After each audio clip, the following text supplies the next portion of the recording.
manusia sebagai makhluk individu.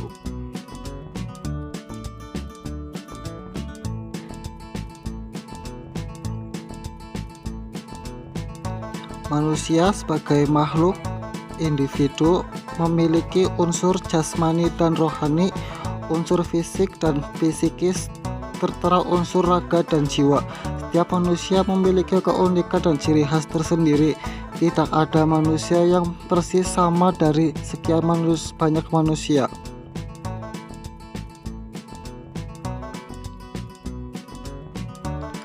Seseorang individu adalah orang yang berpengaruh antara faktor fenotip dan genotip.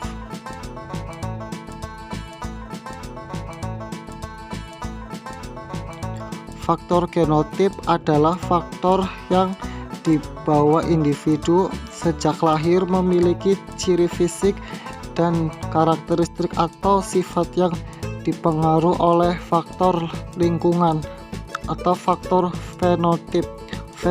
Faktor fenotip lingkungan ikut berperan dalam membentuk karakteristik yang khas dari seseorang.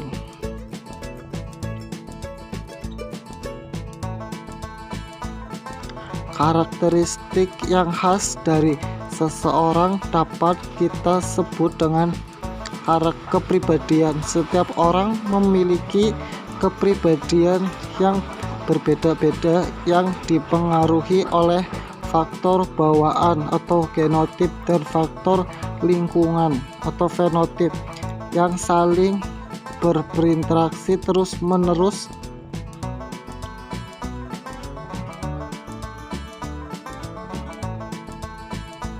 Dalam perkembangannya, setiap individu mengalami dan diperbaiki segera berbagai peranan yang berasal dari kondisi kebersamaan hidup dengan sesama manusia.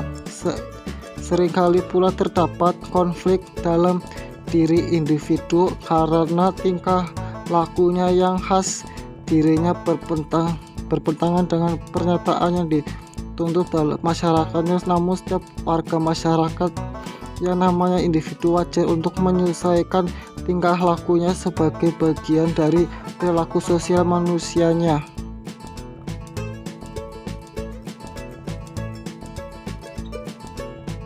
Manusia sebagai individu selalu berbeda di tengah-tengah kelompok individu yang sekaligus mematangkannya untuk menjadi pribadi. Proses dari individu untuk menjadi pribadi tidak hanya didukung dan dihimbau oleh dirinya, tetapi juga didukung dan dihambat oleh sekelompok sekitarnya. Manusia sebagai makhluk sosial.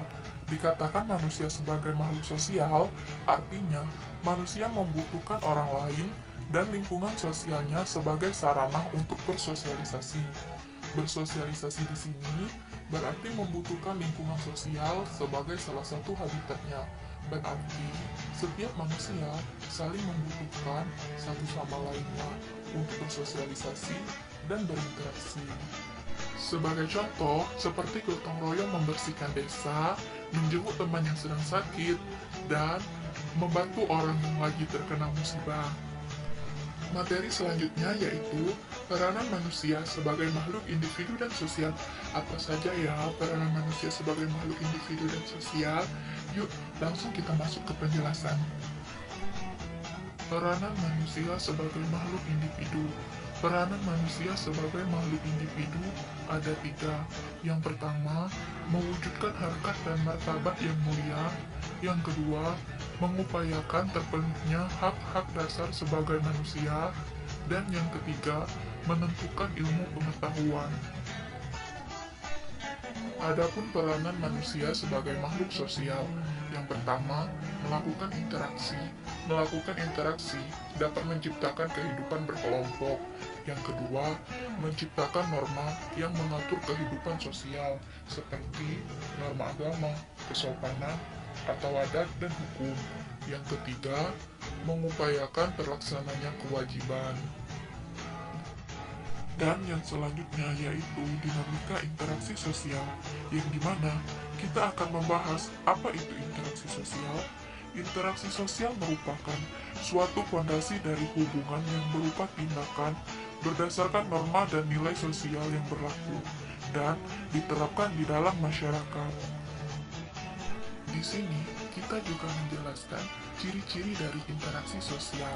Ciri-ciri dari interaksi sosial ada 4. Yang pertama, pelaku lebih dari satu orang. Yang kedua, adanya komunikasi melalui kontak sosial. Yang ketiga, memiliki maksud dan tujuan. Dan yang terakhir, ada dimensi waktu yang akan menentukan sikap aksi yang berlangsung. Baiklah teman-teman, kita masuk pada pembahasan yang terakhir, yaitu dilema antara kepentingan individu dan sosial. Individu yang termasuk kepentingan keluarga dan kelompok atau kepentingan masyarakat yang termasuk kepentingan rakyat. Dalam diri manusia, kedua kepentingan itu satu sama lain tidak dapat dipisahkan. Kenapa? Karena apabila salah satu kepentingan tersebut hilang dari diri manusia, akan terdapat satu manusia yang tidak dapat membedakan suatu kepentingan tersebut. Apabila kepentingan individu yang hilang akan mengakibatkan seseorang menjadi lupa pada keluarganya. Dan jika kepentingan masyarakat yang dihilangkan dari diri manusia, banyak timbul masalah kemasyarakatan seperti tindak kejahatan atau kriminalitas. Hal inilah yang menyebabkan kebingungan atau dilema manusia jika mereka tidak bisa membagi kepentingan individu dan masyarakat. Dilema antara kepentingan tersebut adalah pada pertanyaan mana yang harus diutamakan. Persoalan pengutamaan kepentingan individu atau masyarakat ini memunculkan dua pandangan yang berkembang menjadi paham atau aliran, bahkan ideologi yang dipegang oleh suatu kelompok masyarakat. Audio Jungle.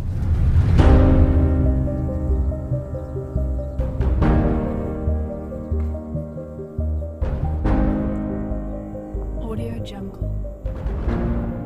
Perubahan sosial menurut John Lewis Gillin dan John Philip Gillin adalah perubahan yang terjadi sebagai suatu variasi dari cara hidup yang telah diterima karena adanya perubahan kondisi geografi, kebudayaan material, komposisi penduduk, ideologi maupun adanya difusi atau penemuan-penemuan baru dalam masyarakat.